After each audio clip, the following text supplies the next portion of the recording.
बिस्मिल्लाहिर्रहमानिर्रहीम। अस्सलाम वालेकुम। कैसे हैं? खैरियत से हैं? आज हमने कंडेंसेशन रिएक्शंस पढ़ने हैं। कंडेंसेशन रिएक्शंस कौन से रिएक्शंस होते हैं? कंडेंस का मतलब होता है जम जाना। कंडेंस का मतलब होता है मिल जाना। कंडेंस का मतलब होता है दो चीजों का आपस में कंबाइन हो जाना। हाँ, इसमें एक छोटा सा काम और है। हो सकता है, लाजमी नहीं कि 100% ही हो। हाँ, ऐसे रिएक्शंस भी पाए जाते हैं जिनमें लाजमी नहीं है। उसकी कंडीशंस को हम ऐसे मेंटेन करते हैं कि ये जो मैं बात करने लगा हूं जरूरी नहीं है कि ये लाजिम हो। इसमें कुछ स्मॉल मॉलिक्यूल उसकी रिमूवल भी हो सकती है। Removal of with the removal of small molecule, for example water वगैरह हो सकते हैं। और जब अमाइंस होंगे उनकी एल्डोल कंडेंसेशन वगैरह, जब कंडेंसेशन पढ़ते हैं, कंडेंसेशन मतलब मिलने वाले रिएक्शन, जब दो मॉलिक्यूल एक जैसे मिल जाते हैं उनमें अमोनिया वगैरह खारिज होती है, अमोनिया वगैरह खारिज हो सकती है। लेकिन आज हमारा अमोनिया का यहाँ पे किरदार नहीं है क्योंकि हम कार्बोनाइल कंपाउंड्स की कंडेंसेशन पढ़ने जा रहे हैं। कंडेंसेशन रिएक्शंस में से जो आज हमने पढ़ना है that is aldol condensation. Aldol condensation. Aldol condensation कौन सी होती है? जिसमें एल्डोल बनता है। और ये कौन है जो एल्डोल कंडेंसेशन देते हैं? आइए देखते हैं एल्डोल कंडेंसेशन होती क्या है। इसमें भी कंडेंस होगी, दो मॉलिक्यूल आपस में जुड़ जाएंगे, मिल जाएंगे। कैसे जुड़ेंगे कि उसमें प्रोडक्ट एल्डोल बनेगी। क्या मतलब? पहले हम देखते हैं कि ऐसे एल्डिहाइड्स जिनके पास हैव अल्फा हाइड्रोजन, जिनके पास अल्फा हाइड्रोजन होती है वो देंगे ये रिएक्शन। अल्फा हाइड्रोजन की आपको मैं पहले भी एक लेक्चर में बता चुका हूं, बड़ी खूबी होती है। ये थोड़ा सा हमने अल्काइंस का एसिडिक बिहेवियर जब पढ़ा था तब भी मैंने डिस्क्राइब किया था कि कुछ हाइड्रोजन्स होती हैं उनकी खास किरदार होता है। हालांकि हाइड्रोकार्बन्स एसिडिक नहीं होते, बावजूद इसके चंद एक जगहों पे ऐसी कार्बन आ जाती है कि उसके साथ वाली हाइड्रोजन ज्यादा प्रोटॉन का किरदार अदा करती है।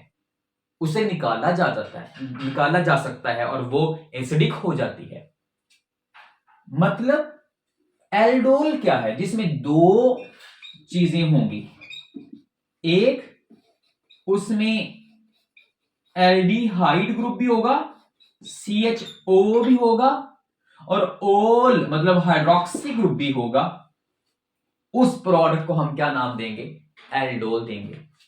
जी, aldol condensation is a type of the condensation in which the aldehydes और कीटोन्स या कीटोन्स जिनके पास अल्फा हाइड्रोजन हो they are combined with the removal of a small molecule to form a product which is known as aldol, जिसे aldol का नाम देते हैं। इसमें एक कौन हो सकता है? दूसरा हाइड्रोक्सिल ग्रुप हो सकता है। इसका नाम फॉर्माइल ग्रुप भी होता है ना, आपको पता है, इसे फॉर्माइल भी कहते हैं, फॉर्माइल ग्रुप भी कहते हैं। अभी हम देखते हैं कि एल्डोल कंडेंसेशन कैसे होगी और इसमें अल्फा जो हमारे पास हाइड्रोजन है उसका क्या किरदार है। मैं थोड़ा सा पहले अल्फा हाइड्रोजन का किरदार बताऊंगा आपको। ये इसमें भी इतना बहुत कमाल की बात है एल्डोल कंडेंसेशन में भी ना। ये जो अल्फा हाइड्रोजन वाली बात को पहले समझें कि अल्फा हाइड्रोजन का क्या किरदार है। इससे हमें एक बड़ा फायदा भी होगा। मसलन ये एक एल्डिहाइड है, मतलब CHO एल्डिहाइड हो गया। अब ये उसकी कार्बन कौन सी कार्बन है? जिसके ऊपर पूरा फंक्शनल कार्बन, ये मतलब फंक्शनल ग्रुप लगा हुआ है इस कार्बन पे। ये कार्बन कौन सी है? Alpha carbon. अब अल्फा कार्बन के पीछे 3 हाइड्रोजन लगे हुए हैं। अब ये जो हाइड्रोजन है इन हाइड्रोजन की क्या खूबी है, ऐसी क्या बात है, आइए देखते हैं। अब मिसाल के तौर पर मैं आपको मिसाल देता हूं कि एक मैं बेस भेजूं, OH भेजूं, वो इस हाइड्रोजन को निकाल के ले जाए। आप देखें कि इस हाइड्रोजन के निकलने से क्या फायदा होगा। इस हाइड्रोजन के निकलने से ये फायदा होगा कि जब ये बॉन्ड टूटेगा OH के साथ, तो आप इसके ऊपर, मतलब ये H में मिलाकर देता हूं, CH2 रह गए हैं, एक इसके अंदर हाइड्रोजन चला गया है। अब ये हाइड्रोजन आसानी के साथ देना क्यों आसान है, ये एसिटाल्डिहाइड को क्यों आसान है, क्यों ये आसानी से यही हाइड्रोजन दे सकती है, क्यों? क्योंकि इसके यहां पे ज्यादा, वैसे तो ज्यादा अच्छा होता है, ये मैं एरो हेड भी आपको बताए थे, कई तरह के होते हैं, ये मैं एरो हेड बना रहा हूं, इससे आपको समझ आ जानी चाहिए कि मैं उसका रेजोनेंस स्ट्रक्चर बनाने लगा हूं। इसे हम बोलते हैं ये कार्बन पे एनाइन, ये कार्बो एनाइन मतलब नेगेटिव चार्ज, कैटाइन होता है पॉजिटिव चार्ज, ये कार्बो एनाइन है। अब इसकी क्या खूबी है, इसने क्यों ये हाइड्रोजन दे दी है, अल्फा हाइड्रोजन की खूबी चेक करें। ये असल इसका स्ट्रक्चर बनाना कैसे चाहिए, हकीकी केमिस्ट्री क्या कहती है, वो कहती है कि ये CH2 CHO एल्डिहाइड है। अब दर हकीकत ये नेगेटिव चार्ज को कंपनसेट करने के लिए ये वाला बॉन्ड क्या करेगा, ये वाला बॉन्ड यहां आ जाएगा, मतलब ये बॉन्ड यहां आ सकता है, और फिर क्या होगा, नेगेटिव चार्ज यहां आ जाएगा, मतलब इसका एक और पॉसिबल रेजोनेंस स्ट्रक्चर बन सकता है।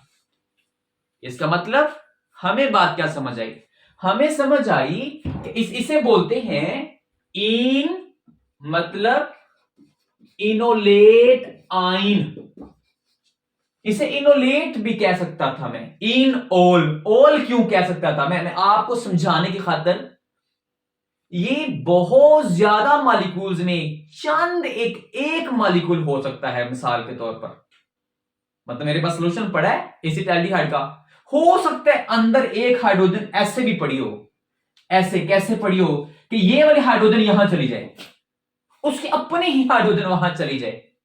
आपको दिखाने के लिए कह रहा हूं कि ये हाइड्रोजन अगर यहां आ जाए, मतलब यहां वाली जो हाइड्रोजन है अगर यहां आ जाए, ये इन ये ओल, ये इसे कहते हैं इनोलेट।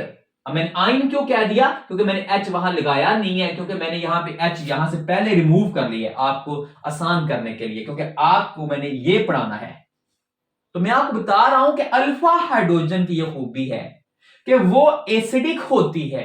उसकी रीजन आप देखें, मिसाल के तौर पर क्या ये कार्बन पसंद नहीं करती कि एक तो इसका हाइड्रोजन जब इसके साथ ताल्लुक बनाएगा, ये एंगल पहले इसका कौन सा था देखना जरा, ये sp3 था, sp3 हाइब्रिडाइजेशन थी, याद है आपको वो जो हमने पढ़ा था, इथाइन एल्काइन एसिडिक होते हैं, क्यों होते हैं, क्योंकि उसके कार्बन के दरमियान में triple bond mean sp character, more s character, ये मैं बड़ी बात बताने लगा हूं, जितना s करैक्टर ज्यादा होता है, मोर s करैक्टर ऑन एन आइन, किसी आइन के ऊपर जितना ज्यादा s करैक्टर होगा उतना वो आइन ज्यादा मोर स्टेबल, वो ज्यादा स्टेबल हो सकता है। हाँ, इस तरह मतलब उतना वो ज्यादा एसिडिक भी हो सकता है, more acidic character that would be. जबरदस्त।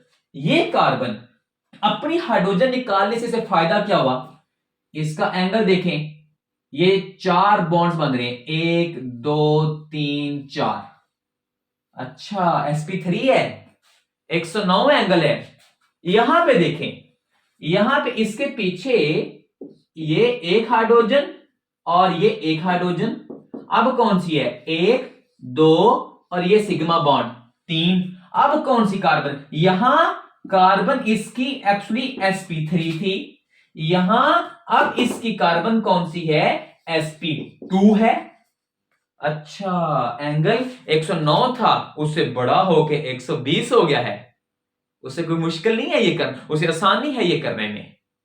लिहाजा इंडक्टिव इफेक्ट में भी मैंने बताया था कि ये जो कार्बोनाइल के साथ वाली कार्बन के ऊपर लगे हुए ये जो हाइड्रोजन्स होते हैं या कोई भी ग्रुप होते हैं, उनका बड़ा किरदार होता है स्टेबिलिटी के साथ, कि शायद कितनी ज्यादा स्टेबल है।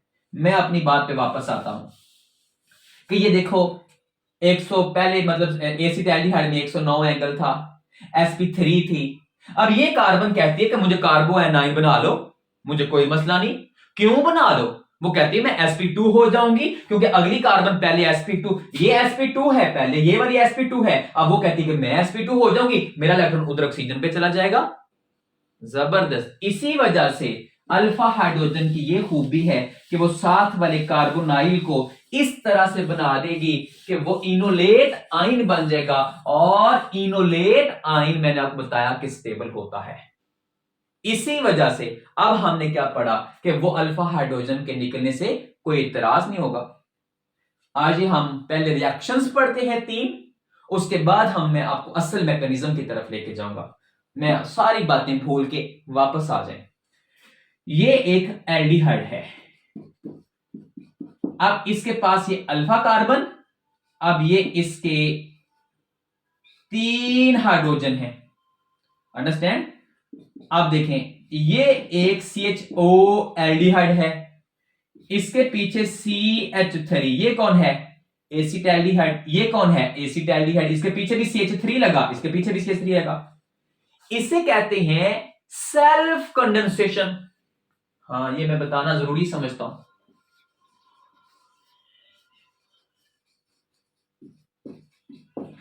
ये सेल्फ कंडेंसेशन है। हां, क्रॉस कंडेंसेशन भी होती है। जी हां, जी हां, जी हां। और वो ऐसे के साथ भी हो सकती है जिसके पास अल्फा हाइड्रोजन ना भी हो, तो वो आप हायर लेवल पे पढ़ते हैं। वो क्रॉस भी हो सकती है, मतलब लाजमी नहीं है कि ये एक ही जैसे हो, ये डिफरेंट भी हो सकते हैं, लेकिन वो आप FSC लेवल पे नहीं है। हाँ, ये सेल्फ में क्या होगा, अब इसके अल्फा हाइड्रोजन क्या करेगी, ये यहां से निकलेगी। जब ये निकलेगी इस पे चार्ज कौन सा आ जाएगा, नेगेटिव। अब ये नेगेटिव न्यूक्लियोफाइल। ओहो, हम ऐसा रिएक्शन पढ़ रहे हैं जिसमें एक एल्डिहाइड न्यूक्लियोफाइल बनने जा रहा है और दूसरा एल्डिहाइड की कार्बन पे पॉजिटिव चार्ज वो इलेक्ट्रोफाइल बनने जा रहा है। वो न्यूक्लियोफाइल, वो इलेक्ट्रोफाइल। लेकिन यहां मैं मैकेनिज्म नहीं समझा रहा हूं, इसलिए मैं चार्जेस नहीं लगा रहा हूं, मैकेनिज्म में लगाऊंगा। आइए मैं अपनी बात की तरफ वापस चलता हूं। आइए बड़ा आसान सा करके मैं रिएक्शन करवा रहा हूं। क्या होगा, NaOH की मौजूदगी में, डाइल्यूट NaOH की मौजूदगी में, ये मैं बाद में डाइल्यूट पे भी थोड़ी सी बहस करूंगा मैकेनिज्म के अंदर जाके। लाजमी नहीं है कि ये एसिड की मौजूदगी में, बस बेस की मौजूदगी में, जब स्ट्रॉन्ग बेस होगा, हाई टेम्परेचर होगा, तो कंडीशन में थोड़ा सा फर्क भी आएगा, एलिमिनेशन भी हो जाएगी, अगला एक और स्टेप ऑफ रिएक्शन हो जाएगा। वो अभी यहां नहीं समझाऊंगा, एंड पे जाके समझाऊंगा। वापस आओ, वापस आओ, वापस आओ अपनी बात पे, असल बात पे। एसिटाल्डिहाइड, एसिटाल्डिहाइड क्या होगा, इसको देखना, मैं दोबारा बनाता हूं। ये एल्डिहाइड और इसका ये CH3 एसिटाल्डिहाइड, और ये एल्डिहाइड, ये ऊपर से मैं मिटा देता हूं, माफी चाहता हूं। ये एल्डिहाइड और ये इसके पीछे CH3 एसिटाल्डिहाइड। बड़ा ही आसान रिएक्शन है, अल्फा हाइड्रोजन को निकालना है, H रहेगा 2। ये अल्फा हाइड्रोजन को डायरेक्ट कहां पे ले आना है, इसकी ऑक्सीजन पे।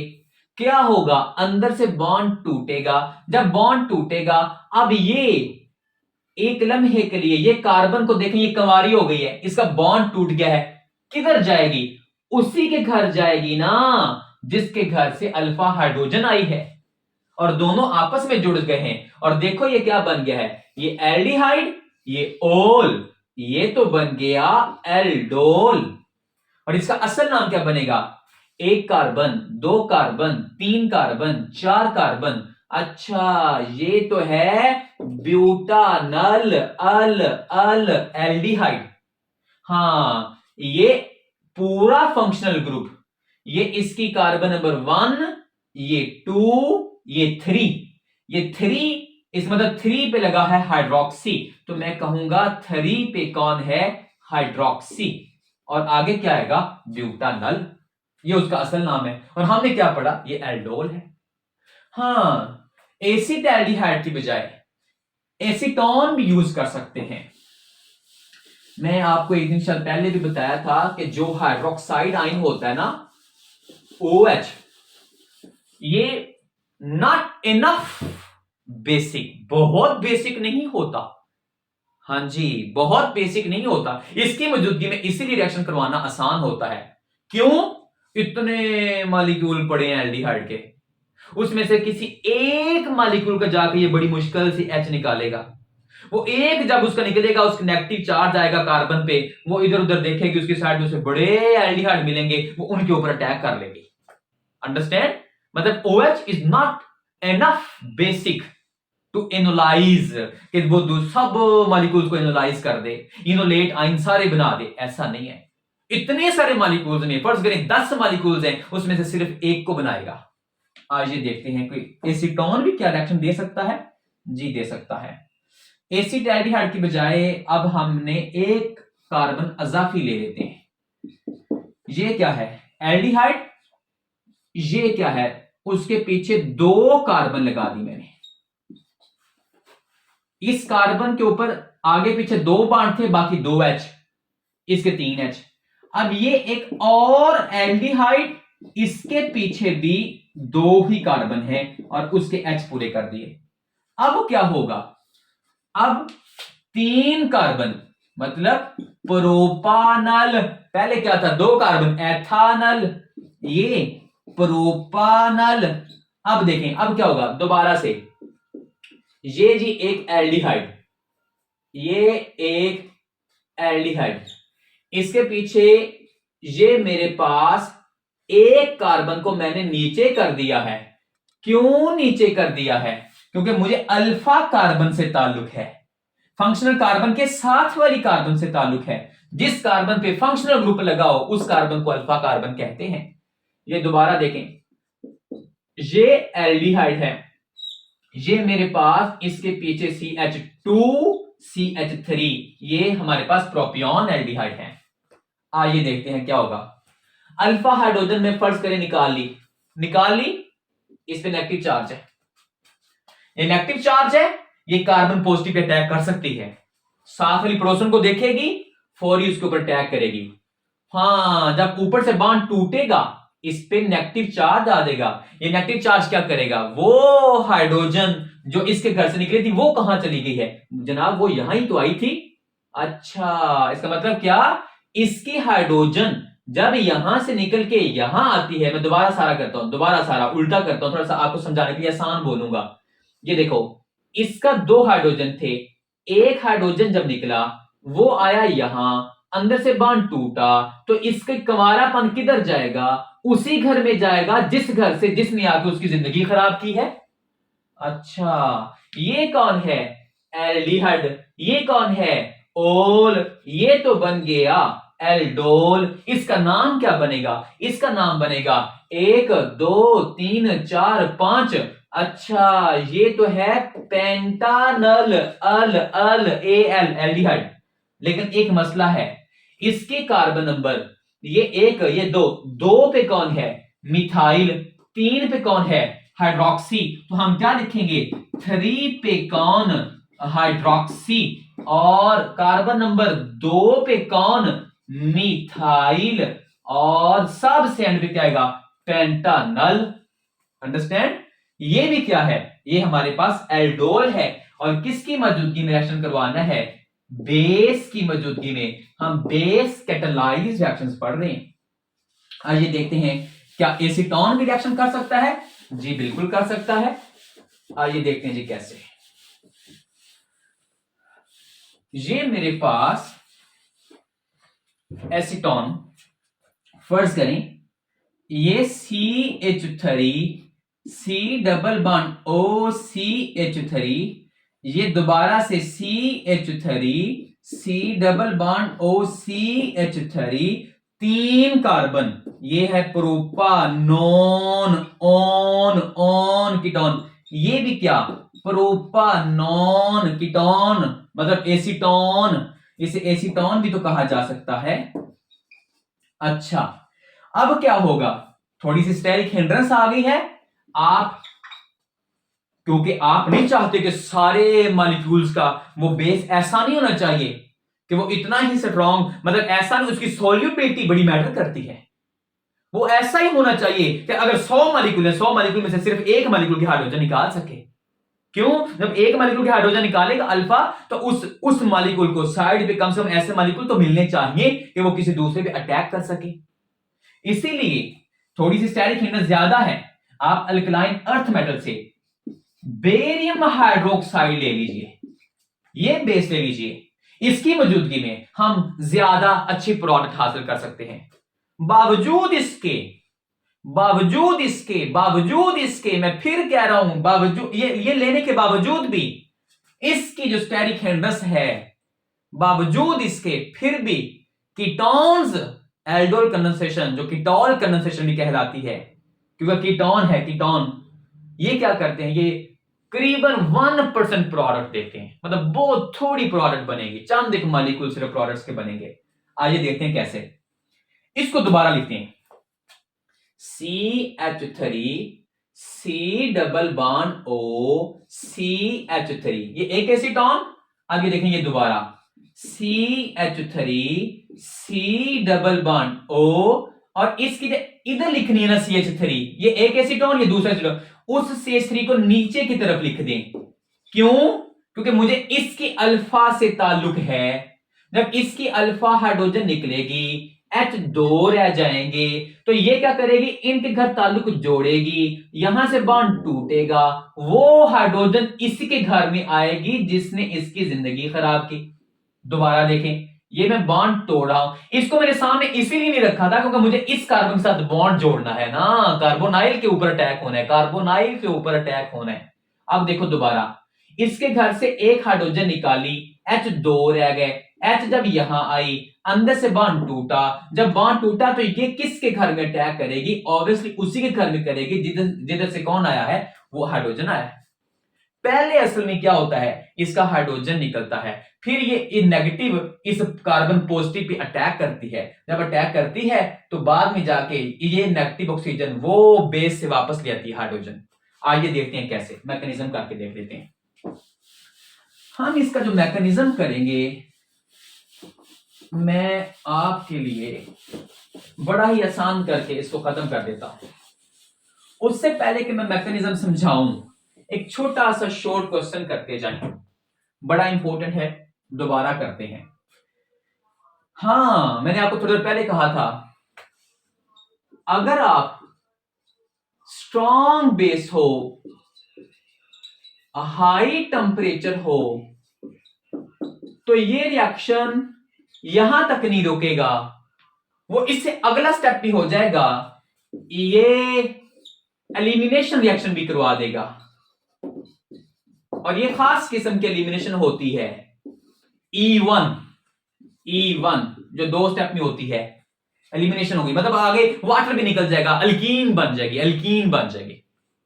लेकिन हां, बेस की मौजूदगी में मुश्किल होती है। क्यों, हम एक अल्फा हाइड्रोजन निकाल के ले जाते हैं, दोबारा से बेस अगला स्टेप करवाने के लिए फिर उससे अगली ही अल्फा हाइड्रोजन निकालेगा। एसिड की मौजूदगी में ये रिएक्शन आसान है जो मैं अभी लिखने लगा हूं।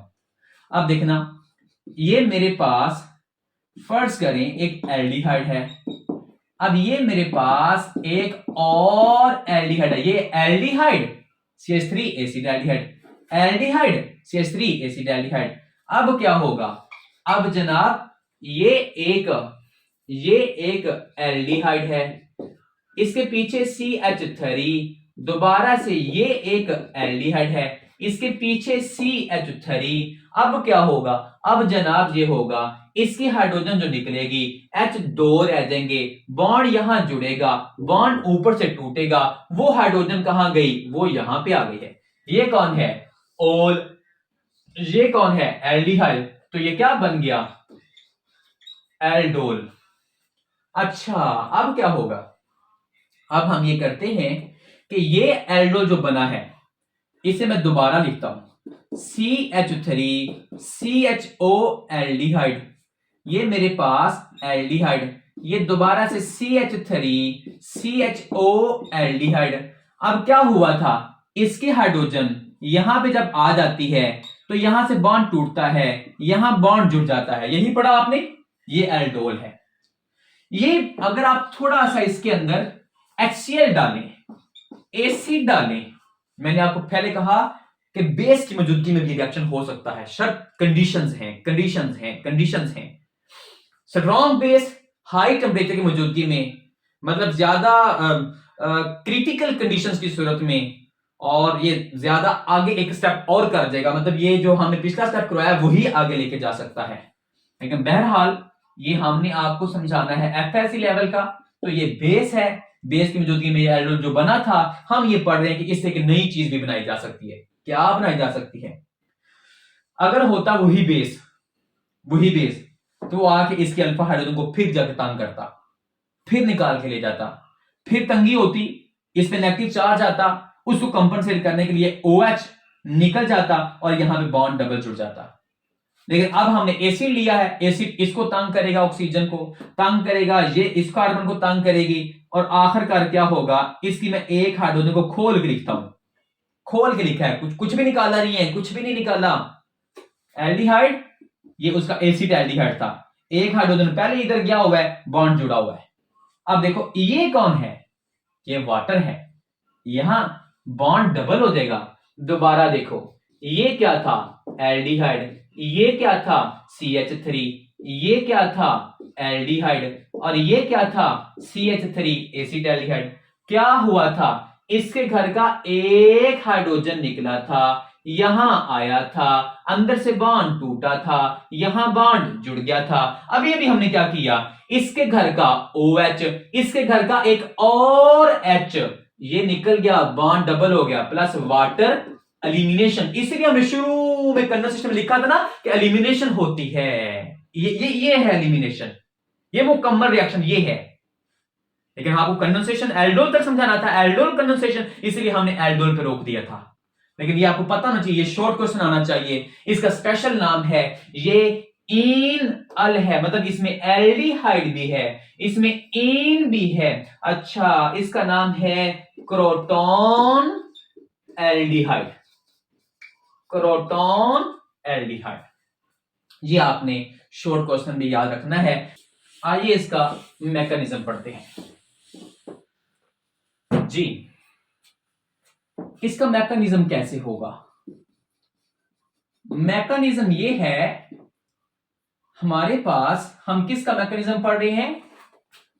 Self condensation. Self condensation mean aldol condensation, aldol condensation. Mechanism में सबसे पहले जी, attack of base, base attack करेगा सबसे पहले।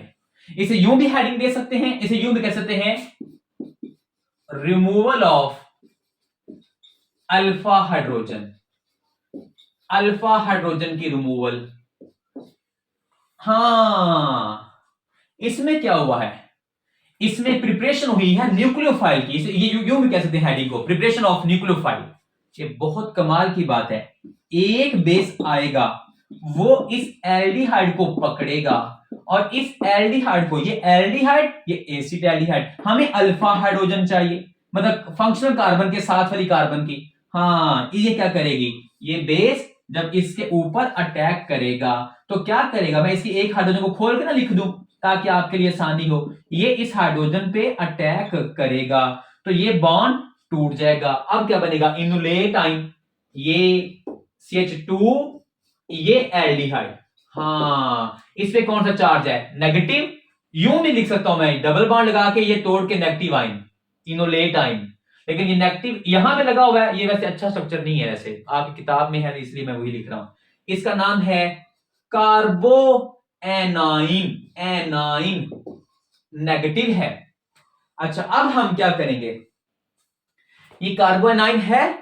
अब ये इसकी बहुत बड़ी खूबी क्या है, बड़ा इतना कमाल का क्या लेक्चर है आज जनाब, ये न्यूक्लियोफाइल है जनाब, ये न्यूक्लियोफाइल है। ये न्यूक्लियोफाइल एक तैयार किया है सिर्फ इस हाइड्रोक्साइड आयन ने, इस बेस ने, ये बेस ने सिर्फ एक ही तैयार किया है।